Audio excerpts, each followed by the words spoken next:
गुरु जी की प्यारी संगत जी, सारी संगत मिलकर बोलो जय गुरु जी, शुक्राना गुरु जी। गुरु जी के चरणों में कोटि कोटि नमन कीजिए, लख लख शुक्राना कीजिए। संगत जी, महाशिवरात्रि की ढेर सारी बधाई और शुभकामनाएं। महाशिवरात्रि पर जैसा हम लोग सभी लोग जानते हैं कि भगवान भोलेनाथ और माँ पार्वती का शुभ विवाह संपन्न होता है। और इस विवाह के कड़ी में आपने पिछले सत्संग में देखा कि महाशिव माँ पार्वती का शुभ विवाह का तैयारी मैंने दिखाया था। उसके बाद दूसरे सत्संग में मैंने महाशिव भोलेनाथ का जो है हल्दी रस्म आपको पूरा दिखाया था। उसके बाद दूसरे सत्संग में महाशिव भोलेनाथ का गुरु जी का मेहंदी रस्म दिखाया था। और आज वो घड़ी आ गई है जब बारात लेकर शुभ विवाह के लिए हिमालय से निकल चुके हैं। कहाँ? माँ पार्वती के घर। माँ पार्वती की माँ का नाम है मैना देवी। मैना देवी जो है माँ पार्वती के विवाह की शुभ तैयारी करती हैं।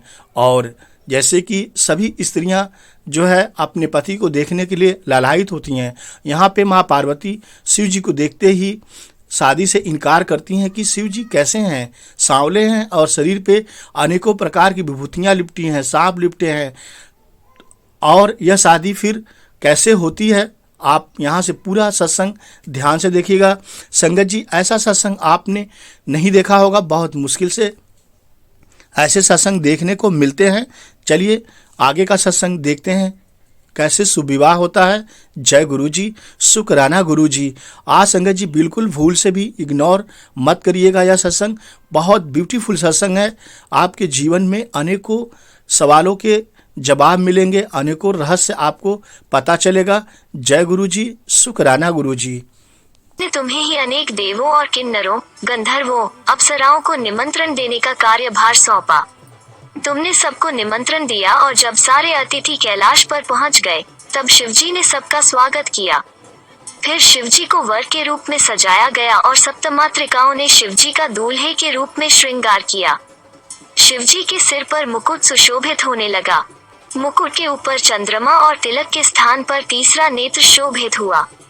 शिवजी के दोनों कानों पर सर्प के कर्णाभूषण बने। हाथी के चर्म का दुकूल बना और चंदन से ही उनका अंगराग बनाया गया। जब शिवजी दूल्हे के रूप में श्रृंगार पूरा कर चुके तब देवता, नाग, गंधर्वों के द्वारा सजी बारात ने कैलाश से प्रस्थान किया। शंकर जी की यह बारात अत्यंत विलक्षण थी क्योंकि इसमें विष्णु, ब्रह्मा, इंद्र आदि के साथ अनेक सिद्ध, भूत प्रेत, वैताल, ब्रह्म, राक्षस, यक्ष, गंधर्व, किन्नर और अप्सराएं अकेले और अपने परिवार सहित सम्मिलित हुए थे। बारात जब नगर के समीप आई तब पार्वती की माता मैना अपनी पुत्री के भावी पति को देखने के लिए बहुत उत्सुक हुई। हे नारद, उस समय तुम ही उनकी सहायता कर रहे थे। जैसे जैसे मैना पुत्री भावी पति को देखने के लिए आगे बढ़ती गई, वो प्रत्येक सजे हुए रूपवान युवक को देखकर उनके शिव होने का अनुमान करती और जब वो पूछती तो तुम मना करते हुए परिचय देते कि यह शिव नहीं है, यह तो गंधर्व है, किन्नर है, यम है, अग्नि है, ब्रह्मा है या और कोई देवता है। तुमने उनको बताया कि यह सब शिवजी के बंधुजन हैं और शिवजी इन सब से अधिक सुंदर, तेजमय और कांति वाले हैं। तो मैना बहुत प्रसन्न हो गई, लेकिन शिवजी को देखते ही उनकी सारी प्रसन्नता तिरोहित हो गई और वो शोकाकुल हो उठी। उसने शिवजी को बैल पर चढ़े हुए देखा जिनके 5 मुख थे, 3 नेत्र थे और उनके शरीर पर भभूत मली हुई थी। यह देखकर मैना मूर्छित हो गई और उनकी सखियां उन्हें चेतना में लौटाने की कोशिश करने लगी। जब मैना को होश आया तो वो विलाप करने लगी और तिरस्कारपूर्ण बातें कहने लगी। उसने इस तरह के पति को पाने के लिए तप करने वाली पार्वती को बहुत बुरा भला कहा और इस विवाह को संपन्न कराने के लिए जिन लोगों ने भी प्रयास किया था उन सबको अपशब्द कहे। वो विवाह के लिए जो सामान खरीदने आई थी उसे भूल गई। उन्हें लगा कि पार्वती की साधना बिल्कुल ऐसी ही है जैसे सोना देकर कांच खरीदना या चंदन को छोड़कर धूल लपेटना या गंगाजल को छोड़कर गंदला पानी पीना। उसने नारद जी से कहा कि हे नारद, मैंने तो पहले ही समझाया था लेकिन वो नहीं मानी।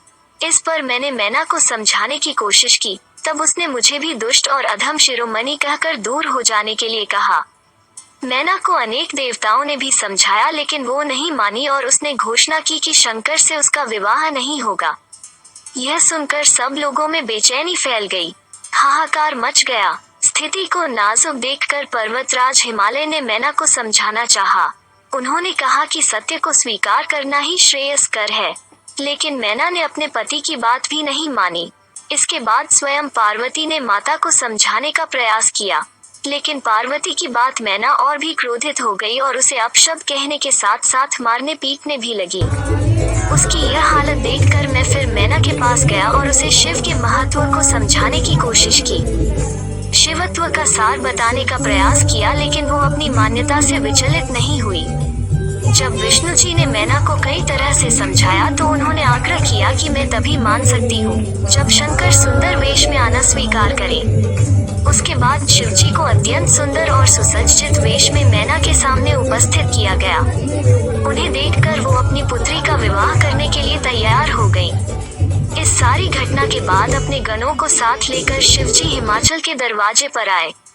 अपनी संपूर्ण निष्ठा और भक्ति के साथ मैना ने शिवजी की आरती उतारी। वो बार बार मंत्रमुग्ध होकर उन्हें देखती जाती थी और अपनी कन्या के भाग्य की सराहना भी करती जाती थी। वो शिवजी की रूप सुषमा पर मुग्ध हो गई। अनेक संस्कारों के संपन्न होने के साथ साथ पार्वती का यज्ञोपवीत संस्कार भी किया गया और उन्हें वे सभी आभूषण और वस्त्र पहनाए गए जो शिवजी के द्वारा लाए गए थे। पंडितों में शिवजी की ओर से गुरु बृहस्पति ने और पर्वतराज की ओर से गर्भ में शुभ लग्न में शिवजी और पार्वती का विवाह संपन्न कराया। हिमाचल और मैना ने कन्यादान किया। विवाह संस्कार के बीच जब गोत्र आदि के उच्चारण करने का अवसर आया, तब पर्वतराज हिमाचल के पंडित गर्ग ने शिवजी से गोत्र और कुल के विषय में जानना चाहा।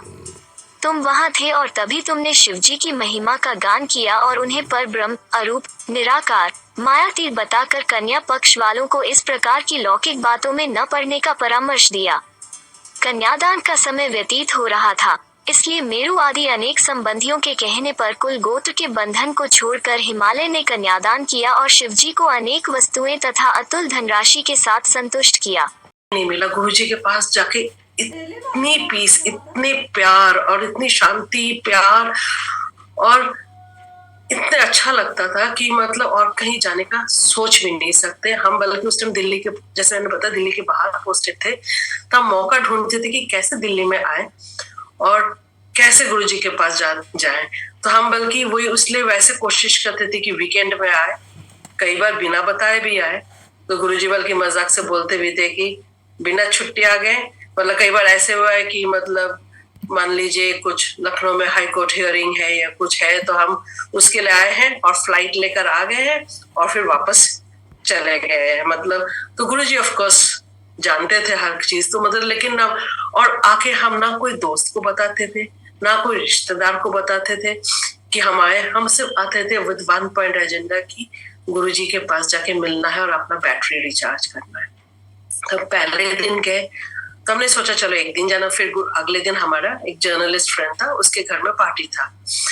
तो गुरुजी ने बोला कल फिर आए, और फर्स्ट डे ओनली ही सेड कल्याण किताब, चल ब्लेस किया। सो वो सब वर्ड्स का हमें तब अहमियत नहीं मालूम थी। हमने सोचा चलो ये सबको बोलता हूँ, ये नहीं मालूम था कि गुरुजी सबको ये नहीं बोलते थे, और खासतौर से पहले दिन तो नहीं बोलते थे। तो वो फिर अगले दिन हमारा पार्टी था, तो फिर हमने वो कैंसिल करवाए। फिर नेक्स्ट डे आए, फिर गुरुजी ने फिर नेक्स्ट डे बोला कल फिर आए, और फिर मुझे उन्होंने बोला कि वो सोने के ओम बना के लाने के लिए 5 ग्राम का आई थिंक आई टोल्ड, तो वो बना के लाने के लिए। तो हमने सोचा चलो आप तो बिल्कुल मतलब सही जगह आ गए। उन्होंने वो ओम ब्लेस करना है, और बस जैसे हमें सोचते कि जैसे एस्ट्रोलॉजर्स ये पत्थर ये स्टोन पहना दे वो स्टोन पहना दे तो मतलब हो जाए, तो ये ओम पहन लेंगे तो बस हमारा प्रॉब्लम सॉल्व। बट हमें नहीं मालूम था कि गुरुजी वो ओम किस लिए ब्लेस कर रहे हैं, किस चीज के लिए कर रहे हैं। गुरुजी उसके बाद मेरी जिंदगी बड़ा मतलब उन्होंने ब्लेस किया दोबारा, मतलब he's brought me back from death, and ना जाने कितने सारे सीरियस बीमारी से ठीक किए कई बार। और कई सारी चीजें तो ऐसे भी होंगे जो मैं जानती भी नहीं हूँ, लेकिन हमारी सोच ऐसी थी कि मैंने सोचा चलो प्रॉब्लम सॉल्व हो गया। फिर हम वो 3 दिन लगातार आए, और गुरुजी हर बार हमें देर तक बैठा के रखें और बात किए। मुझे उस वक्त मालूम नहीं था कि गुरुजी सबसे नहीं बात करते थे, मतलब। और मैं बहुत ही मतलब कई लोग जैसा भी मैं सुनती हूँ, कई संगत बोलते हैं कि हमारा बात करने की हिम्मत नहीं होता। तो मैं आई डोंट नो, मैं हमेशा गुरुजी के पास अपने जाकर मतलब जितना भी डाउट्स होता है, मतलब जैसे कोई घर के बड़े से आप जाके बात करते हो वैसे ही मैं जाके बात करती हूँ। गुरुजी हमेशा स्माइल करके हमेशा जवाब दिए हैं। सो नाउ लुकिंग बैक, मतलब बहुत ही ज्यादा फॉर्चुनेट रहे कि पहले तो गुरुजी से साक्षात मुलाकात हुई। मतलब नए संगत ऑफ कोर्स और ज्यादा मतलब फॉर्चुनेट है कि वो गुरुजी के पास वो गुरुजी को भगवान समझ के आए हैं। हम वो नहीं समझ पाए थे, हम सिर्फ महापुरुष ही समझे थे, लेकिन महापुरुष समझे थे। लेकिन ये था कि मतलब सिंस मैं और कोई भगवान में मतलब कोई पर्टिकुलर भगवान में मतलब शिव हो, शिव जी हो, कृष्ण जी हो, वैसे नहीं विश्वास करती थी। तो मेरे पास जो भगवान के जो स्वरूप दिमाग में खाली था, मतलब तो वो गुरु जी का चेहरा मेरे दिमाग में और आंखों में आ गया। मतलब वो उतना तो हो गया। मतलब ये भले ही शुरुआत में नहीं समझ पाए कि गुरुजी खुद भगवान है, इतना तो समझ में आया कि गुरुजी बहुत बड़े महापुरुष है। क्योंकि गुरुजी हमें शुरुआत में वो बैठा के रात को कई सारे पुराने संगत से बैठ के सत्संग सुनवाया, बाय नेम की बट्टे आंटी सुनो, बट्टे अंकल सुनो, ये। और वो सब जो सुनते थे तो मतलब तब लगता था कि मतलब गुरुजी जब इतने सारे चमत्कार किए हैं, इतने, तो हमारे प्रॉब्लम तो मतलब is nothing in compare to what he has done. तो मतलब हमें बहुत रिलीव फील किए कि हम बिल्कुल सही जगह आ गए और हमारा प्रॉब्लम तो मतलब सूनर और लेटर होना ही है। तो गुरुजी का जैसे मैं कह रही थी कि उन्होंने कई सारे बीमारी, कई सारे और चीजों से ब्लेस किए हैं बाद में। और जैसे आप आजकल तो इतने सारे सत्संग ऑनलाइन भी अवेलेबल है, आप सब जानते होंगे कि गुरुजी कितने लोगों को कितने बीमारी से मतलब जैसे उनकी इच्छा हो वैसे, किसी को एक दिन में, किसी को कुछ महीने में, किसी को कुछ सालों में, लेकिन उनके लिए ऐसे कोई बीमारी नहीं है जो ठीक नहीं कर सकते हैं। तो मैं उसलिए बीमारी वाला या इलनेस उसमें ज्यादा नहीं जाना चाहती। आई वांट टू, मैं वो शेयर करना चाहती हूँ जो कि एक भगवान ही कर सकता है। उन्होंने एकदम शुरुआत में ही हमें वो बता दिए थे, लेकिन वो तब भी हमें नहीं समझ में आया था। तो गुरु जी से मिलने के 2-3 महीने बाद हम लोग उस टाइम, जैसे मैंने बताया था, थोड़ा फ्रस्ट्रेटेड चल रहे थे। हस्बैंड थोड़ा प्रोफेशनली भी फ्रस्ट्रेटेड चल रहे थे और फिर हमारा पर्सनल लाइफ में भी प्रॉब्लम्स चल रहा था। गुरुजी ऑफ कोर्स प्रोफेशनल्स के लिए बहुत सारे ब्लेसिंग्स दे रहे थे, बट हम बेवकूफ जैसे, नहीं गुरुजी हमें वो सब नहीं चाहिए, पोस्टिंग नहीं चाहिए, वो पोस्टिंग नहीं चाहिए, हमें तो सिर्फ ये चाहिए। तो एनीवे, तो हमने सोचा कि मेरी सिस्टर रहती थी, अभी भी रहती है यूएसए में, न्यूयॉर्क स्टेट में, ऑल्बनी बोलकर, न्यूयॉर्क स्टेट का जो कैपिटल है ऑल्बनी, वहां पे कुछ जगह में वहां पे रहती थी। तो हमने सोचा चलो वहां पे घूम कर आते हैं। तो पहले मैं वीसा वाला उसमें नहीं जाऊंगी, लेकिन वो भी गुरुजी की ब्लेसिंग से मिला, क्योंकि हस्बैंड को, मैं तब तक जॉब छोड़ चुकी थी, I am also an engineer, तो मेरे लिए उस टाइम वीसा मिल पाना बहुत मुश्किल काम था, because I was a prime candidate की इमिग्रेशन के लिए कि मैं वापस नहीं आऊंगी। एंड तो इनफैक्ट पहले दिन उन्होंने वापस भी भेज दिया एम्बेसी वाले। अगले दिन बुला के they just asked me one question कि लव मैरिज है, and they just give me 10 साल के वीसा दे दिए। वो उस टाइम ऐसे नहीं देते थे, मतलब a person without children and without a job and qualified ऐसे नहीं दे। तो वो भी गुरुजी का ब्लेसिंग्स थे, लेकिन वो हमने उस टाइम नहीं समझ पाए थे। लेकिन एज यूजुअल, जैसे फ्लाइट तो दिल्ली से ही लेना था, तो दिल्ली आए तो फिर गुरुजी से मिलना ही था। तो हमने गुरुजी को नहीं बताया थे कि हम यूएसए जा रहे हैं, हम ऐसे ही नॉर्मल आए। I think it was a Saturday night और संडे, मुझे वो याद नहीं है कौन सा, लेकिन संगत वाला डे में था। तो एम्पायर स्टेट में जाके हमने जैसे बैठे, फिर रात को जब गुरुजी ने आज्ञा दी जाने के लिए, तो गुरुजी ने स्माइल करके बोला कल फुर। तो तब हमने स्माइल के बोला अच्छा, तो इनको मालूम है कि कल हम लोग जा रहे हैं। तो बट एक्चुअली वो जस्ट गुरुजी से मिलने के 2-3 महीने बाद था, तो उतना पता नहीं था। अच्छा, हमारे फ्रेंड जो ले गए थे, तो उसने एक चीज और अच्छा किया था कि हमें उस टाइम तो गुरुजी एम्पायर स्टेट में ही बैठते थे, छोटे मंदिर में, और बड़ा मंदिर में से वही 4 फंक्शन के लिए हम लोग जाते थे। तो उसने हमें बड़ा मंदिर भी ले गया था। उस टाइम बिल्कुल मतलब वीरान सा था, मतलब बिल्कुल कोई ट्रैफिक नहीं है, लगता था दिल्ली से पता नहीं कितने आगे, मतलब कहाँ जंगल जैसी जगह पहुंच गए। और उसने गुरुजी का, उसके पास एक स्वरूप था, तो उससे फोटो खींच के हमने छोटा छोटा पासपोर्ट साइज प्रिंट्स निकाल लिए थे। तो वैसे एक एक प्रिंट हमने अपना वॉलेट में डाल लिए थे एक एक करके। और एक चीज भी था, उस टाइम तक जो है हमने अपना फैमिलीज को नहीं, एक्सेप्ट फॉर मेरी मम्मी को, उनको हमने बताया था। इनफैक्ट उनको मैंने, गुरुजी ने ये भी बताया थे कि 7 जुलाई को आना है, बर्थडे है। तो इनफैक्ट तब लगा था अच्छा बर्थडे सेलिब्रेट, तो एनीवे हम गए थे। तो उस साल हंस जी ने आए थे, तो उस वक्त मेरी मदर भी आई थी। तो मेरी मदर को मालूम था, मेरे सिस्टर्स को तो बिल्कुल ही नहीं मालूम था, और मेरे इन लॉज को भी कुछ नहीं मालूम था गुरुजी के बारे में। तब यूएसए गए, तो उस टाइम तक मेरे हस्बैंड को बहुत सीवियर एजमा प्रॉब्लम था। सो इनफैक्ट 2-3 बार उसके पहले इतना सीवियर अटैक हुआ था दिल्ली, और दिल्ली में आके ट्रिगर होता था। इसलिए हम दिल्ली में आने में डरते भी थे कि दिल्ली आए तो फिर ट्रिगर, डर डर के आते थे, गुरुजी के पास जाते थे और चले जाते थे। लेकिन उसके बाद कभी और वो अटैक नहीं हुआ दिल्ली में। तो हम यूएसए गए। तो यूएसए में जाके, ऑल्दो अगस्त सितंबर का महीना था उस वक्त, उतनी ठंड नहीं थी, लेकिन मेरे हस्बैंड को फिर से वहां पे अल्बनी में वो एजमा का वो ट्रिगर ऑफ हुआ। तो फिर से वहां पे हमें इमरजेंसी अर्जेंट केयर में जाना पड़ा, और फिर वही सारे चीजें। But it wasn't as bad as Delhi में, तो ऑलमोस्ट मतलब टच एंड गो था, मतलब इमरजेंसी में वैसे, मतलब इट वाज ऑलमोस्ट लाइक बहुत ही खराब था। तो वहां पे भी अर्जेंट केयर में जाके he had to be given emergency medicine और नेबुलाइजर और ऑल दोस यूजुअल प्रोटोकॉल जो होता है। तो उसके बाद फिर हम डर गए, क्योंकि उसके बाद मेरी सिस्टर, उसने जस्ट जॉब शुरू की थी। तो उसने येलोस्टोन नेशनल पार्क बोलकर एक यूएसए में एक नेशनल पार्क है, वहां पे हम फर्स्ट टाइम गए थे यूएसए। तो घूमने के लिए उसने सारे इंतजाम की थी, वो खुद भी जा रही थी।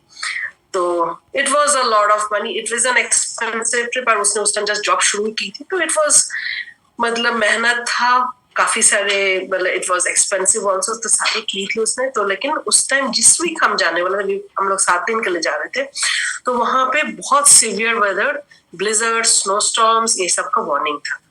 अच्छा, ठंड में मेरे हस्बैंड को ज्यादा ट्रिगर ऑफ हो जाता था एजमा का। हमने सिस्टर को बोला कि आप नहीं जा सकते हैं, बिकॉज अभी ऑलरेडी एक बार अटैक हो चुका है, तो वहां पे जाके फिर से प्रॉब्लम होगा। तो उसने बोला, देखो मैंने बहुत मेहनत करके सारे प्लान बनाया है, तो चलते हैं, it is after all USA, तो अगर ऐसे कुछ होगा तो वहां पे चॉपर से एयरलिफ्ट पे कर लेंगे, so don't worry about medical emergencies. This is, मतलब ऑल्दो वो थोड़ा सा मतलब हट के जगह है और उतना मतलब बड़ा जगह के पास नहीं है, लेकिन डोंट वरी, वो जरूरत होगा तो एयरलिफ्ट हो जाए, वो हो सकता है, तो कोई प्रॉब्लम नहीं। तो हमने मना नहीं कर पाए, हम गए। तो लेकिन वो मैं क्या करती थी, रोज सुबह, वो 7 दिन के लिए हम गए, तो वहां पे येलोस्टोन में जो है गाइजर्स, मतलब गीजर्स जिसका मतलब, वहां पे अमेरिकन गाइजर्स प्रोनाउंस है, बेसिकली हॉट वाटर स्प्रिंग्स जैसे, मतलब फाउंटेन्स जैसे, मतलब जैसे फुआरा जैसे निकलता है। तो अलग अलग शेप का, अलग अलग टाइम का, मतलब कुछ जैसे फाउंटेन्स हफ्ते में 1 दिन होता है, कुछ 2 दिन में, कुछ 1.5 घंटे में। जो 1.5 घंटे में होता है उसका नाम था ओल्ड फेथफुल। एंड वहां पे और एक चीज होता है ग्रिजली बेयर्स बोलकर, ये सब देखने को मिलता है। तो हम जब गए, तो वो it's a very big national park, तो बहुत बड़ा है। तो 7 दिन में बिल्कुल अगर आप प्लान करके ना जाए तो देख पाना मुश्किल है। तो रोज सुबह मैं पूछती थी मेरे सिस्टर से, आज हम किस तरफ जा रहे हैं, और इनवेरिएबली उस तरफ जो है उस दिन वो ब्लिजर्ड्स और वो सब वेदर वार्निंग होता था। तो मैं उससे पूछती थी, और फिर मैं धीरे से अपना वॉलेट में गुरुजी का स्वरूप देखकर धीरे धीरे मन ही मन प्रे करके, गुरुजी आज आप इस डायरेक्शन में जा रहे हैं, प्लीज वेदर सही रखिएगा। एंड मानेंगे नहीं संगत जी, मतलब एवरी डे फॉर 6 days, हर रोज, अगर अभी ब्लूज हो सकता है, रोज ब्लूज का ही नहीं मिला है, कई दिन ब्लूज, मतलब उनको नीला आसमान मिला है, और एक भी जगह हमें स्नोस्टॉर्म या खराब वेदर बिल्कुल नहीं मिला है। नॉट ओनली दैट, कुछ कुछ जगह में वो गाइजर्स जो है, मतलब मान लीजिए वो अगले दिन होना था, हम उस दिन नहीं है, हम और कोई देखने जा रहा है, तो हम वो गाइजर क्रॉस करके जा रहा है जिसको अगले दिन इरप्ट होना था। जैसे हम उसके सामने पहुंचे वो इरप्ट कर, जैसे कि मतलब वो हमारे पैर से कोई बटन दब जा रहा हो, और अगल बगल लोग भी चौंक के खड़े, अरे ये तो कल होना था। और वो बिल्कुल जो टाइम उन्होंने उसमें टाइम लिख के रखते हैं कि कल इतना टाइम में होगा, वो कभी भी इधर से उधर नहीं होता है। लेकिन हमारे साथ कई सारे गाइजर्स ऐसे हुआ कि वो उस दिन नहीं होना था या उस टाइम नहीं होना था, और वो ऐसे इरप्ट किया। And we had a beautiful beautiful trip. और वो जो ग्रिजली बेयर्स जिसको बोलते हैं, तो वो भी देख पाना बहुत कम लोग देख पाते हैं। बहुत फेरोशियस होते हैं, बहुत बड़े बड़े होते हैं, और वो नॉर्मली लोग आसानी से देख नहीं पाते हैं। हमारे साथ तो ऐसे हुआ कि ग्रिजली बेयर हमारे गाड़ी के सामने आके रोड क्रॉस करके एक बगल में बेंच में जाके बैठा रहा। वो आधा घंटा तक बैठा रहा। हमने फोटो खींच खींच के हम बोर हो गए, हम चले गए, वो नहीं हटा। मतलब गुरुजी मतलब जैसे बड़े बड़े चीजें तो गुरुजी करते ही हैं, लेकिन गुरुजी जैसे हर छोटे छोटे चीज भी पूरी करते हैं। अब coming to the 7th day, अब 6 दिन गुरुजी मतलब जो वेदर का वार्निंग्स था, गुरुजी ने एक भी मतलब हर रोज हमें अच्छा वेदर मिला। 7th डे में जाके लालच आ गए मुझे। मैंने बोला गुरुजी, आफ्टर ऑल इंडिया से गए हैं, तब तक मैंने स्नोफॉल नहीं देखा था। हल्का सा एक दिन स्नोफॉल जो बाद में हमने कनाडा वगैरह पोस्टेड थे, तो वहां पे तो इतने स्नोफॉल देखे, तो उसके हिसाब से जो पहाड़ में हम यहाँ पे उत्तराखंड में देखे, तो वो हल्का सा हमने देखे थे जिसको फ्लरीज बोलते हैं। तो मैंने गुरुजी से मन ही मन प्रे किया, गुरुजी की आज थोड़ा सा स्नोफॉल देखने का, आज लास्ट डे है, आज तो मतलब थोड़ा सा स्नोफॉल होगा तो कोई दिक्कत नहीं, रास्ता में नहीं निकल जाएंगे। एंड उस दिन संगत जी we had snowfall. मतलब it's almost like Guruji was like every small thing, it was like a magician. In fact मेरे सिस्टर को सिर्फ मालूम था कि हम कहीं जाते हैं, लेकिन कुछ नहीं मालूम आता।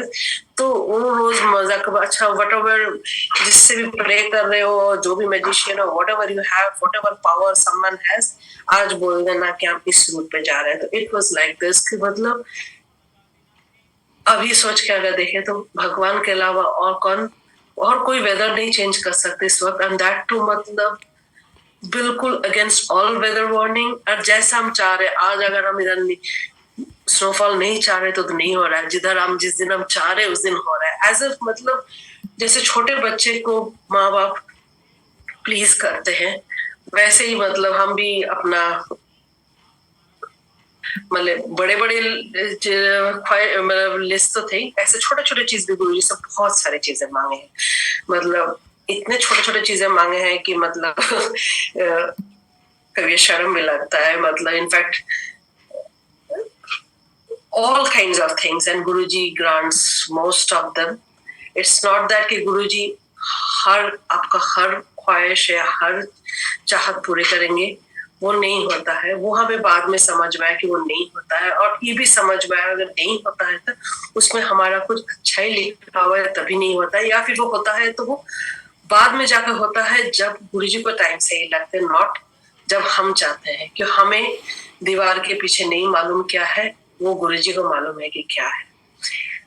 तो ये यूएस ट्रिप में मैं सिर्फ और एक ही चीज और बताऊंगी, इसमें और नहीं जाऊंगी, कि फर्स्ट टाइम मतलब गुरुजी के पास जब एम्पायर स्टेट में जाते थे, वो जो फ्रेग्रेंस के बारे में पता लगा था, भर भर के आता था। मतलब गेट से उतर के जब हम पैदल जाते थे छोटे मंदिर, कई बार हमारे कपड़ों में रह जाता था। हम जब वापस जाते तो कपड़े ऐसे कुछ दिन शॉल, स्पेशली विंटर्स में अगर जाते थे तो उसको हम शॉल्स वगैरह में गुरुजी का फ्रेग्रेंस रह जाता था। तो हम मतलब वो मतलब मतलब हेवनली, इतने अच्छे लगते हैं वो फ्रेग्रेंस। तो फर्स्ट टाइम उसी यूएस ट्रिप में हम तो वॉशिंगटन डीसी गए थे। वीकडेज में हम एक मॉल में गए, वीकडेज में मॉल बिल्कुल खाली। हम जैसे एस्केलेटर से ऊपर चढ़े, गुरुजी का एकदम स्ट्रॉन्ग फ्रेग्रेंस। पहले हम डाउट किए, अगल बगल देखे कोई सेफोरा या फिर और कोई कॉस्मेटिक्स की शॉप, आपने ना कोई कॉस्मेटिक्स की शॉप, ना कोई और वहां पे आदमी या लेडीज कोई घूम रहे कि जिनका परफ्यूम हो सकता है। It was Guruji, and this he has done so many times. मतलब गुरुजी चोला में जब थे तब भी और अभी भी मतलब एज रिसेंट एज कल बड़ा मंदिर में मतलब पूरी शब्द मतलब वन होल शब्द पूरी गुरुजी मतलब इतनी फ्रेग्रेंस थी मतलब ये पिछले गुरुजी की कृपा आई हैव बीन इनफैक्ट मैं 2-3 दिन पहले इट्स नॉट दैट मैं सत्संग करना चाह रही थी ऐसे कुछ लेकिन अभी कुछ प्रॉब्लम्स चल रही थी तो ऐसे ही मुझे लग रहा था जैसे मन में गुरुजी दर्शन दीजिए गुरुजी फ्रेग्रेंस मतलब I have all this demands कि गुरुजी फ्रेग्रेंस चाहिए गुरुजी बहुत दिन हो गए सत्संग नहीं सुने हैं या नहीं तो सडनली जब कल विक्रम अंकल का फोन आया it's almost as if Guruji is answering all your prayers मतलब 2-4 दिन पहले गुरुजी ने ड्रीम में भी दर्शन दिए मतलब इट वाज कि सिर्फ एश्योरेंस हम गुरुजी से मांग रहे थे कि गुरुजी आप हमारे साथ हैं मतलब मुश्किल चीजें जिंदगी में अप्स डाउन्स चलता है लेकिन जब तक गुरुजी साथ में है वो मालूम है कि वो निकल जाएगा टाइम लेकिन कई बार थोड़ा सा मतलब लो लगता है कि गुरुजी प्लीज आप हैं मतलब सही में बोले तो मतलब it's almost asking for proof और गुरुजी वो प्रूफ देते रहते हैं तो एनीवे तो वो हम फिर आ गए हैं वापस गुरुजी ने और बहुत सारी चीजें ऐसे ब्लेस किए मुझे डेंगू से और चीजें लेकिन मैं गुरुजी का चोला में रहते हुए एक और मेरे सत्संग शेयर करना चाहूंगी जिसमें जैसे गुरुजी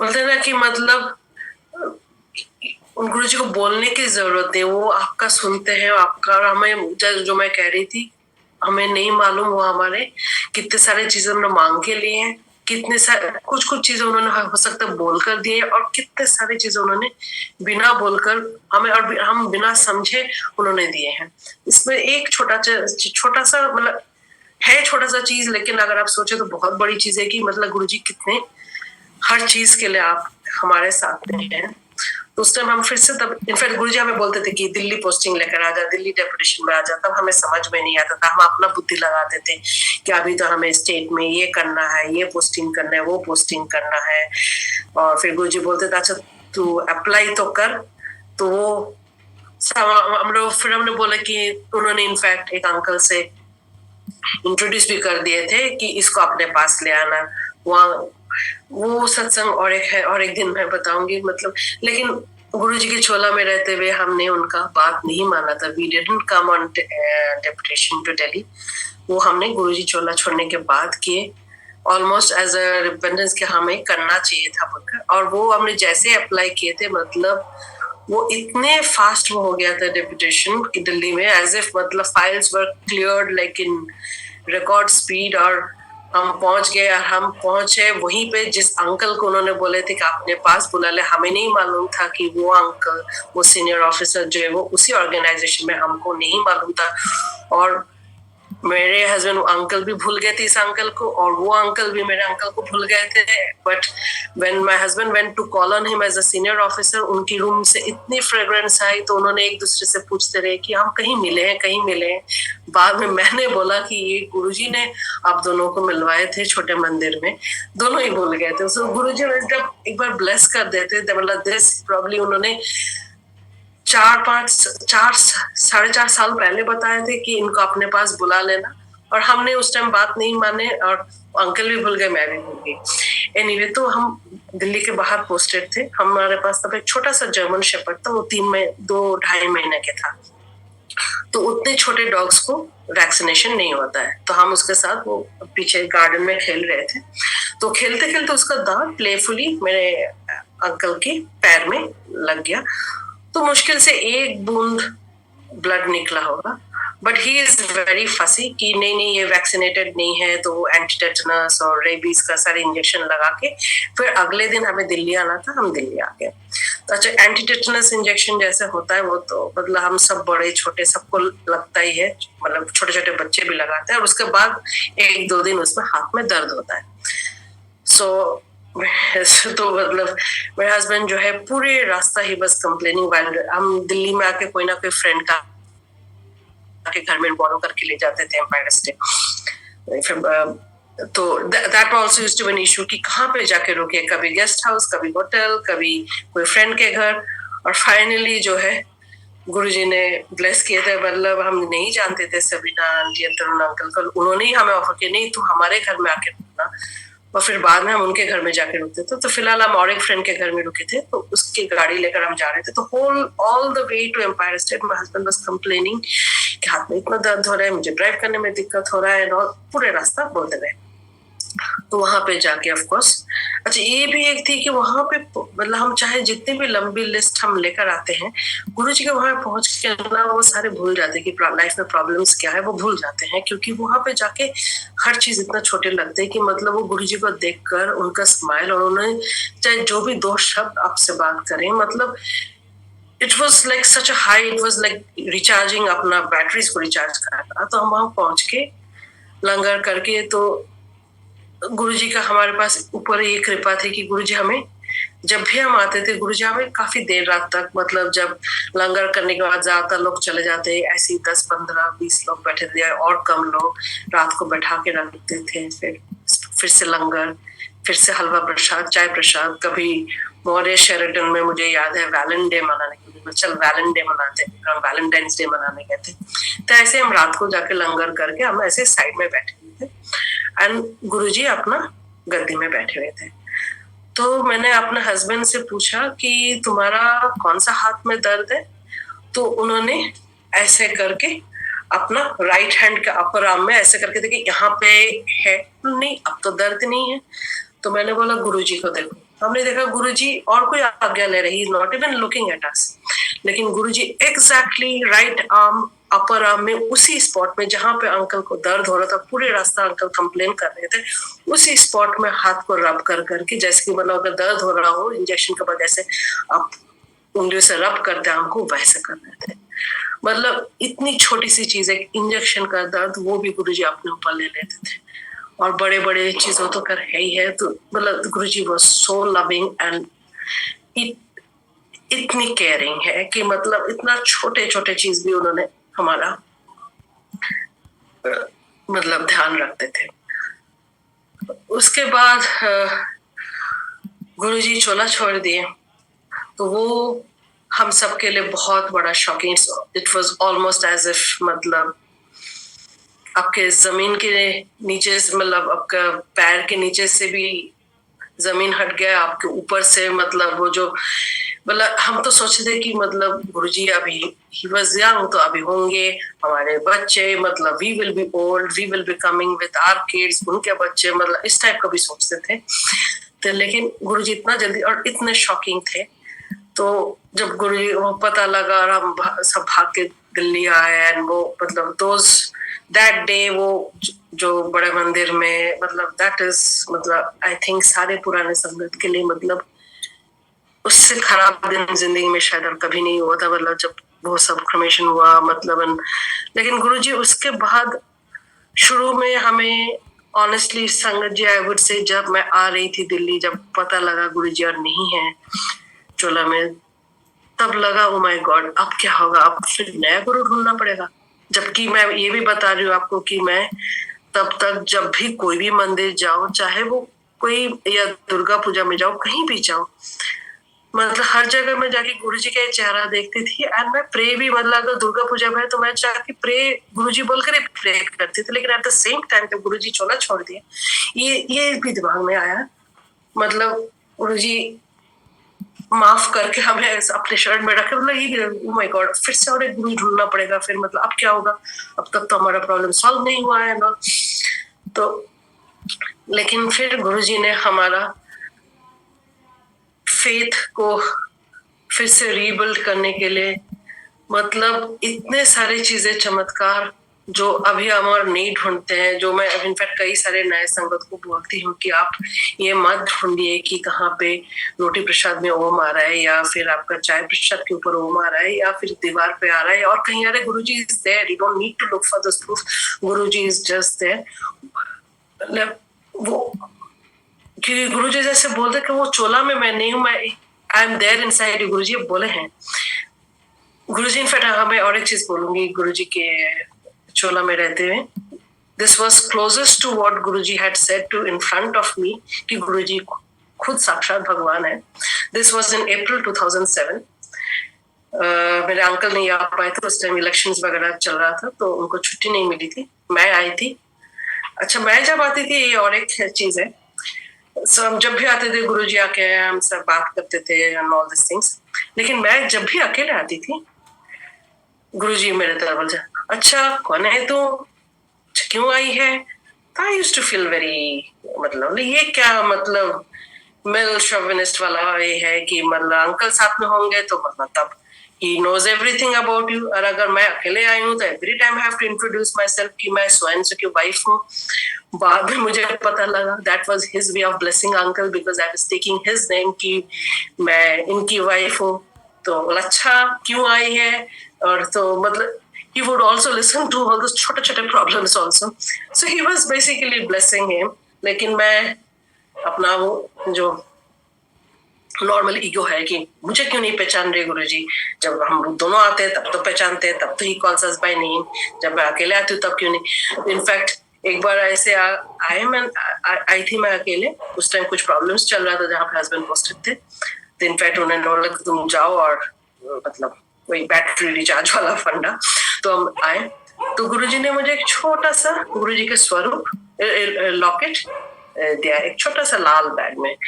तो और फिर उस दिन मैं, ये तो खैर नहीं मालूम था कि गुरुजी इतना जल्दी चले जाएंगे, पता नहीं वो जो हमारे पास छोटा छोटा स्वरूप थे गुरुजी के, वो पासपोर्ट साइज फोटोज, वो क्या सोच के मैंने गुरुजी से 2 पासपोर्ट साइज फोटो ऐसे गुरुजी साइन भी करके दिए उस दिन, और फिर उन्होंने लॉकेट दिए। तो तब मैंने बोला कि गुरुजी वो अंकल के लिए भी एक लॉकेट, तब तो अंकल भी नहीं बोलती थी, ऐसे नाम से ही बोलती थी। तो गुरुजी ने बोला ये अंकल के लिए ही है, ये उसको देना है। I thought it was for me. तो वो लॉकेट और वो साइन किया हुआ गुरुजी का स्वरूप, मतलब वो हमारे लिए बहुत बड़ी, मैं मतलब apart from the ohm and the लोटा जो गुरुजी ने ब्लेस किए थे अपने हाथ से, तो दोज आर मतलब हमारा prize possessions. Actually Guruji I think, तो मैं दूसरी चीज बोल रही थी लेकिन उसके पहले मुझे फिर लोटा से ये याद आ गया। तो गुरुजी ने एक बार हमें लोटा लेकर आने के लिए बोला, ब्लेस करने के लिए। तो फर्स्ट टाइम जब मैं लेकर आई, फर्स्ट टाइम इसलिए क्योंकि हमें नहीं मालूम, मैं वो लोटा लेकर आई और गुरुजी ने ब्लेस किया, नाम पूछा, डेट ऑफ बर्थ पूछा। तो I am older than my husband, तो उन्होंने बोला अच्छा तू बड़ी है। फिर पूरा संगत के तरफ देखकर मतलब जोर से अनाउंस किया, इससे कोई फर्क नहीं पड़ता है कि कौन बड़े है कौन छोटे है, ये मतलब सो ये खैर उस time it was a big thing. अभी तो खैर बहुत सारे होते हैं, तो मैं इसलिए भी कह रही हूँ कि ये गुरुजी का खुद का बोले हुए चीज है कि मतलब एज डज नॉट मैटर। तो उन्होंने वो ब्लेस किया लोटा। अच्छा उस टाइम लोटा हम ब्लेस करके ले गए, लेकिन हमें नहीं मालूम था कि उसमें डिटर्जेंट लगा के साफ नहीं करना होता है। और जैसे उस टाइम थे तो घर में सर्वेंट्स वगैरह भी होते थे, तो मैं तो कई बार उन्हीं से धुला दो अच्छे से विम वगैरह से, मतलब अच्छे से शाइन करा के, मतलब रोज वो लोटा ब्लेस करके हम दोनों को एक ही लोटा देते, दोनों लोग शेयर कर लें। तो फिर एक बार वो सबीना आंटी के घर में होते, तो सबीना ने बताया कि लोटा को मालूम है ना ऐसे नहीं करना होता था, हमें नहीं मालूम था। तो फिर हमने गुरुजी को, मैंने जाके बोला गुरुजी हमने तो उसमें डिटर, तो उन्होंने बोला कोई बात नहीं, फिर एक ले आना। तो नेक्स्ट टाइम फिर मैं लेकर आई।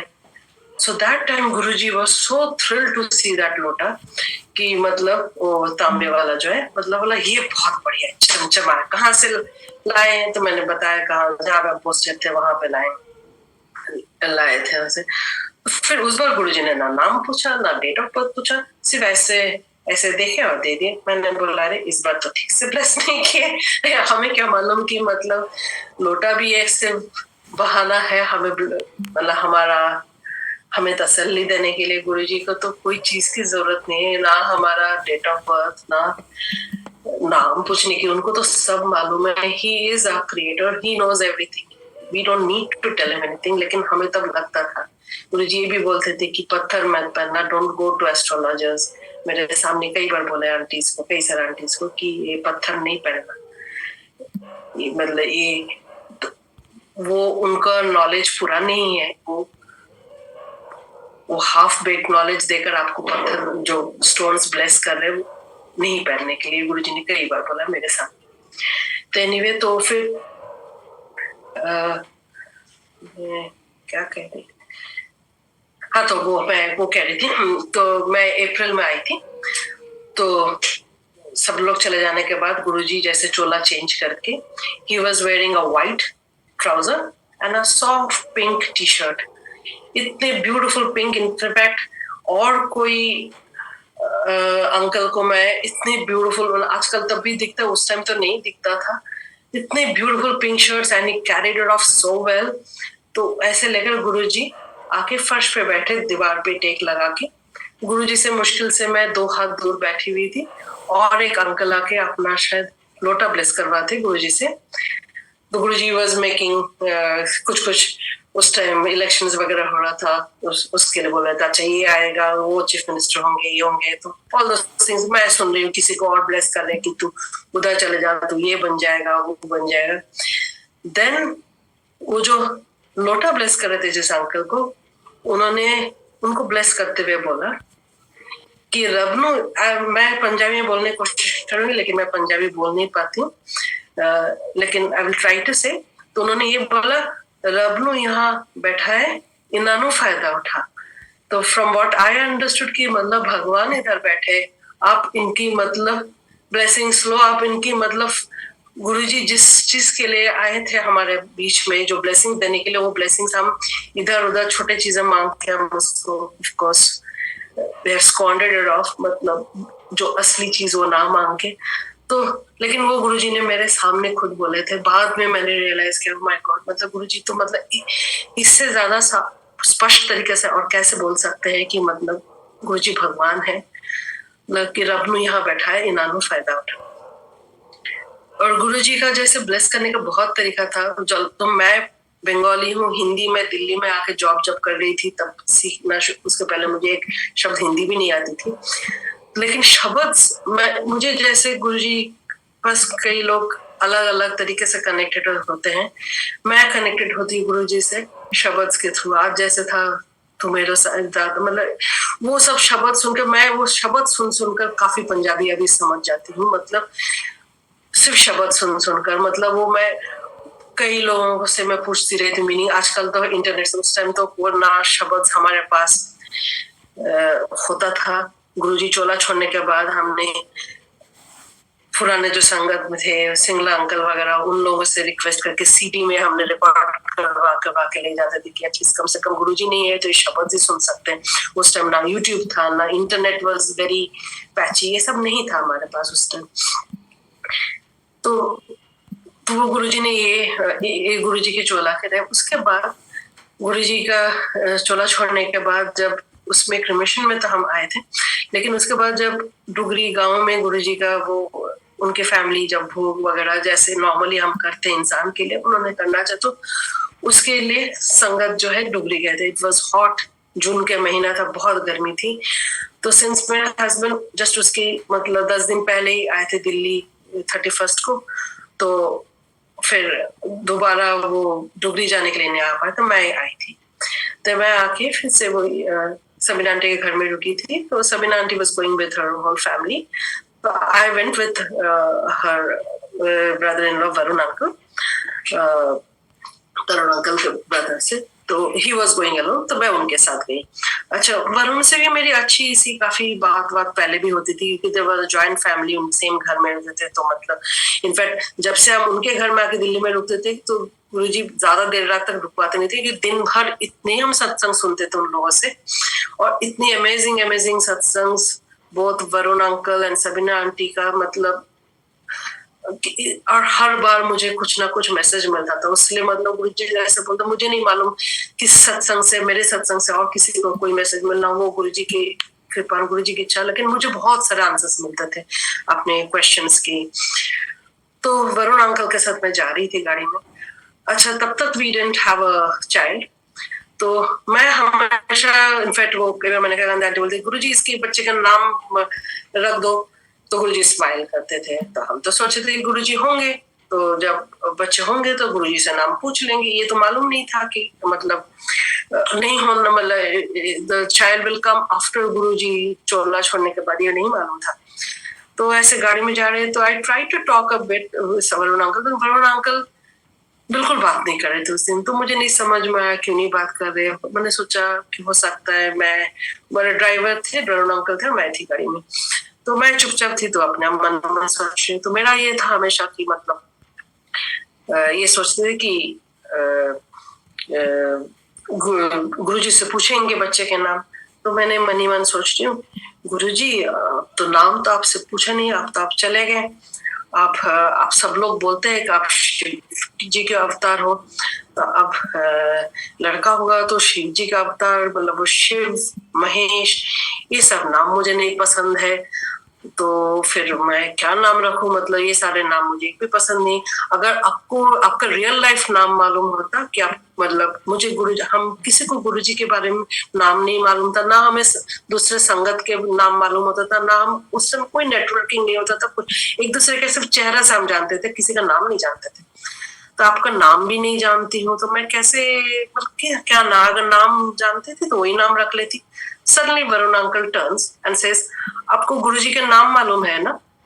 So I said नहीं, and then he told me Guruji's name, and from that point onwards उन्होंने इतने सत्संग शेयर किया गुरुजी के बचपन। उस टाइम में फर्स्ट टाइम सुना। अभी तो खैर आप सब लोग ये यूट्यूब, जूम सत्संग सब लोग जानते हैं, उस टाइम हम कुछ नहीं जानते थे। मतलब जो उस टाइम एम्पायर में गुरुजी ने जितने सत्संग जिनसे सुनवाए, अदरवाइज हम नहीं जानते थे। बहुत सारे सत्संग सुने। तो अब वो वापस जब मैं डुगरी से आके, फिर जब मैं हस्बैंड जो बाहर पोस्टेड थे, मैं जब वापस आके जब वहां पे जाते वक्त, I was narrating all these satsangs to my husband who was posted in a place near Allahabad that time. तो उन्होंने अपना ऑफिस में बैठे हुए थे शाम के वक्त, शाम को कैंप ऑफिस बोलकर होता है, वहां पे बैठे हुए थे और कोई उस कमरे में नहीं थे। There was just one, एक ग्लास पानी। ये गुरुजी का भोग वाले दिन के बात कर रही मैं। उस दिन मैं रात को जब मैं वो सत्संग शेयर कर रही हूँ, तो मतलब वो पानी के ग्लासों पानी से गुरुजी का इतनी स्ट्रॉन्ग फ्रेग्रेंस। सो मुश्किल से आई थिंक 11th डे हुआ होगा आपको, मतलब Guruji had started proving to us right then कि गुरुजी हमारे साथ हैं। इसके बाद गुरुजी ने बड़े मंदिर में बहुत सारे ऐसे छोटे, मतलब जब हम दोबारा सब जाना शुरू किए, पुराने संगत, शुरू में 30, 40, 50 लोग ही जाते थे, क्योंकि सबके फिर all of us were in shock. सबके फिर मतलब ये लगता था कि गुरुजी अभी नहीं है तो मंदिर जाके क्या करना है। लेकिन गुरुजी बड़े मंदिर में इतने सारे चमत्कार, मतलब वो शिवलिंग के ऊपर बड़े मंदिर के ऊपर, मतलब वो अचानक गीला हो जाना, कोई बारिश नहीं है, कुछ नहीं, ऐसे 2-3 बार हो जाना। हम कभी सेवा करके ऐसे बैठे हैं, मतलब और ऐसे हो जाना, या फिर अचानक झूला के पीछे गुरुजी का स्वरूप आ जाना, इस टाइप का, इस तरह कर करके मतलब गुरुजी, मतलब वो फेथ फिर से रिबिल्ड हो गया और फिर डाउट नहीं रहा। फिर एक आंटी का जैसे, मतलब से वो चाय प्रसाद, जब सिर्फ चाय प्रसाद ही पी सकती थी, अदरवाइज वो मंदिर के बाहर चाय नहीं पी सकती थी। तो उनको तब भी वही होता था कि बाहर नहीं चाय पीते, बड़े मंदिर में चाय प्रसाद पी पा रही थी। तो ये सारे कर करके जैसे गुरुजी हमें फिर से वापस अपना फोल्ड में डाल लिए। तो मतलब मतलब तो फिर मैं अभी आई थिंक काफी टाइम हो गया, तो अंकल और 5 मिनट बोल सकती हूँ क्या?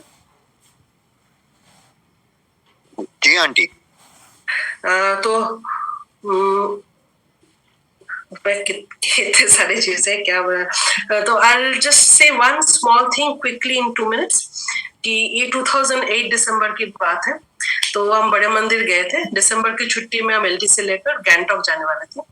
तो उस टाइम अंकल का जो है हर स्वरूप में मंदिर में दिखाई दे रहा है कि गुरुजी की चारों, Guruji is crying in all the स्वरूप्स। हर स्वरूप में गुरुजी रो रहे हैं। मतलब इवन जो वो जरबेरा वाला पिंक वाला फ्लावर्स लेकर जो गुरुजी का एक स्वरूप है जिसमें गुरुजी बहुत जोर से हंस रहे हैं, इवन उसमें भी गुरुजी रो रहे हैं।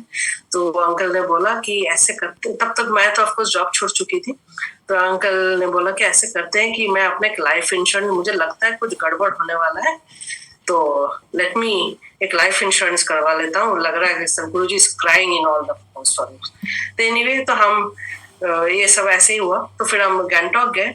गैंगटॉक में जाके हमें, गैंगटॉक से ऊपर जाके वो I think the name is Lipu lake, मैं भूल जा, लिपू लेक है, जहाँ पे वो बेसिकली इंडो चाइना बॉर्डर है, तो वहां पे लोग जाते थे। वो लेक क्रॉस करके एकदम बॉर्डर, वो चाइना तो सोल्जर वहां पे उस तरफ खड़े होंगे और आप इधर से देखेंगे, तो उस टाइम लगता था मतलब it was a very nice trip.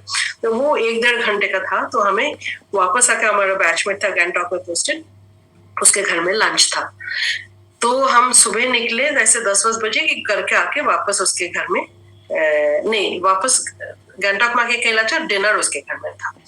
तो हम जाते वक्त फिर स्नोफॉल शुरू हो गया। वी वर वेरी थ्रिल्ड कि अरे बहुत मजा आ रहा है, but it was not a snowfall, वो बिल्कुल स्नो ब्लिजर्ड था, मतलब स्नो स्टॉर्म हुआ और इतने हुआ। और वहां पे उसके बाद वो आर्मी ट्रक्स उसके ऊपर चल गए, तो वो स्नो बिल्कुल कॉम्पैक्ट होकर आइस बन गया। तो हम वो सारे चाइनीज सोल्जर वोल्जर वो सब देख के लेक वेक करके जब वापस आ रहे हैं, तब मतलब कोई व्हीकल नहीं मूव कर रहा है, क्योंकि वो बिल्कुल बर्फ हो गया, मतलब स्लिपरी आइस। तो कोई गाड़ी नहीं चल पा रहे, वो स्किड ऑफ कर, जैसे हमारी गाड़ी चल रही थी, क्योंकि हमारा वो जिप्सी था जिसमें 4 व्हील ड्राइव था, और एक आर्मी का एक आध ऐसे ही जिप्सी या जीप, और वो आर्मी का ट्रक्स जो चल रहा था वो कॉम्पैक्ट करके चला गया था। तो हम चल रहे थे ऐसे, तो स्किड कर रहा है गाड़ी। तो बीच में एक जगह में लग रहा था कि बहुत मुश्किल है, तो हस्बैंड उतर गए। फिर उन्होंने मुझे बोला कि तुम भी उतर जाओ, ये बहुत खतरनाक मोड़ लग रहा है, मुझे डाउट है कि गाड़ी घूम पाएगी। मतलब it was a very selfish thought. हमने सोचा अपने जान तो बचा ले, मतलब गाड़ी और driver, we were selfish, we are still selfish, कि हमने सोचा कि चलो एटलीस्ट हम तो बच जाएंगे बोलकर हम दोनों गाड़ी पे उतर गए। अच्छा, गाड़ी से जैसे ही उतर के मैं हस्बैंड को बोल रही हूँ धीरे से चलना, बहुत स्लिपरी है। एंड नेक्स्ट सेकेंड मैं स्लिप करके गिर गई, हाथ में बहुत जोर से लगा। तो उस टाइम तुरंत हमने रियलाइज किया कि हमने ये बहुत गलत सोचा, कि मतलब ये हमने कैसे सोच लिया कि ड्राइवर का लाइफ इंपॉर्टेंट नहीं है, मेरे लाइफ इंपॉर्टेंट है। उसके बाद मैं गाड़ी में बैठ के, हस्बैंड उतर के, क्योंकि वो डायरेक्शंस अगर ना दे तो वो ड्राइवर भी नहीं, क्योंकि ब्रेक भी अगर आप लगा रहे हो तो गाड़ी स्किड ऑफ कर जाए। तो एक पर्टिकुलर बेंड था, एकदम हेयर पिन बेंड, वहां पे मतलब गाड़ी बिल्कुल, कोई गाड़ी नहीं जा, मतलब सारे मतलब जितने टूरिस्ट थे सब लोग ऐसे ही सड़क में रुक गए, उतने ठंड में, माइनस टेम्परेचर्स, क्योंकि गाड़ी चल नहीं पा रही। सब हम लोग का, जैसे मैंने बताया, 1-2 गाड़ी। तो वो हमारे, मैं फिर हस्बैंड ने बोला ना तुम गाड़ी में बैठो, मैं गाड़ी में बैठी। एंड फिर हम वो क्रॉस करें, मेरे हस्बैंड वो डायरेक्शन देने की कोशिश करें, सडनली एक पर्सन आ गए उस मोड़ पे, आउट ऑफ नोवेयर। उन्होंने आके डायरेक्शंस दिए, हमारे गाड़ी आराम से मुड़ गए। एंड आफ्टर दैट हम चले, और फिर वो वैनिश कर गए। वो कहाँ से आए, कहाँ चले, हमें कुछ नहीं मालूम। मतलब बाद में हमें समझ में आया कि वो गुरुजी थे हमें रास्ता दिखाने के लिए। और मेरे पूरे रास्ता हाथ में बहुत दर्द था, लेकिन ठंड में, इट वाज नेगेटिव टेम्परेचर, इतनी ठंड थी। फिर हम गैंगटॉक हॉस्पिटल पहुंच के, जैसे रात को जो हम लंच करने के लिए गैंगटॉक पहुंचने वाले थे, हम पहुंचे गैंगटॉक फाइनली रात को 10:30-11 बजे। वहां पे जनरल हॉस्पिटल जाके हाथ दिखाया तो उन्होंने बोला फ्रैक्चर हो गया। लेकिन फ्रैक्चर होने के बाद उन्होंने बोला कि आंटी आप दिल्ली जाके दूसरा डॉक्टर दिखाना। दिस इज वेरी स्ट्रेंज कि कोई डॉक्टर आपको बोलेंगे कि आप दूसरे डॉक्टर दिखाना।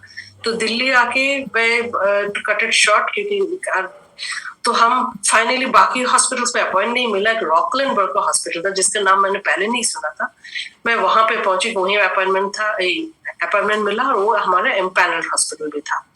तो वहां पे पहुंचे, तो वहां पे जाके पता लगा कि वहां पे जो डॉक्टर थे वो एम्स के हेड ऑफ द डिपार्टमेंट थे।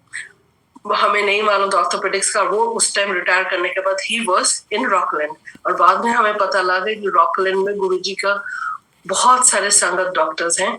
तो हम एकदम वहीं पे पहुंचे, और उन्होंने देखकर बोला कि आपका हाथ गलत सेट हुआ। तो 1 जनवरी उन्होंने मेरा सर्जरी किया, एंड 31 जनवरी हम गुरुजी का मंदिर में आके लंगर प्रसाद किए। मैंने एनेस्थेशिया के पहले तो आपको ये सब खाने, लेकिन हम आके रात को 9 बजे पूरी प्रसाद वगैरह सब खा के अगले दिन ऑफ कोर्स गए। एंड वहां पे हॉस्पिटल जाते वक्त नॉर्मली हमारा अंकल यूजुअली ड्राइव्स केयरफुली, गाड़ी का इतने बड़ा एक्सीडेंट हुआ कि पूरा शीशा चूर-चूर हो गया, लेकिन हमें एक खरोच नहीं आया। तो गुरुजी उस time like I am very confident. वो एक आंटी है प्रेम शर्मा अंकल, डिप्लोमेट थे, उनका एम्बेसडर अंकल बोलते थे उनको। उनकी वाइफ मुझे मंदिर में, उनको मालूम नहीं था मैं कैसे गिर गई हूँ। उन्होंने मुझे देखकर बोला, आंटी हाथ टूट गया? गुरुजी ने लाइफ दे दिया। गुरुजी के बहुत फेवरेट हुआ करता, हाथ पैर तोड़ के लाइफ ब्लेस करता। तो ये गुरुजी ने मुझे लाइफ और मतलब एक बार, मतलब जो मेरे समझ में आए, लाइफ एक बार और बख्शे थे। तो जय गुरुजी। मैं और नहीं, काफी रात को 11 बज गया। शुक्राना गुरुजी, शुक्राना संगत जी, शुक्राना to Vikram uncle and all the mandir management. Guruji आप सबको अपने शरण में रखिए। जय गुरुजी। जय Guru ji. Thank you so much aunty for sharing such beautiful satsang. आपने अपनी जर्नी हम सबके साथ शेयर की। Thank you so much. जय गुरु जी, शुक्राना गुरु जी। गुरु जी की प्यारी संगत जी, आपने सत्संग सुना कि गुरु जी कैसे कैसे ब्लेस करते हैं, और आपने महाशिवरात्रि का सत्संग भी देखा कि शिव विवाह कैसे होता है। प्यार से सत्संग सुनने के लिए आपका शुक्राना, बहुत बहुत धन्यवाद आपका। आपने इतना ध्यान से मन से सत्संग सुना। संगत जी, अगले सत्संग का वीडियो लेके अगले दिन मिलता हूँ। तब तक के लिए जय गुरु जी, शुक्राना गुरु जी। मैं जुगनू प्रसाद बिन गुरु जी से अरदास करता हूँ, सारी संगत खुश रहे, मस्त रहे, स्वस्थ रहे। गुरु जी सबका भला करो, जो घर पे हैं उनका भी भला करो, जो मेडिकल में हैं गुरु जी उनका भी कल्याण करो। गुरु जी जो आपने दिया उसका भी शुक्राना, जो आपने नहीं दिया उसका भी शुक्राना। जय गुरु जी।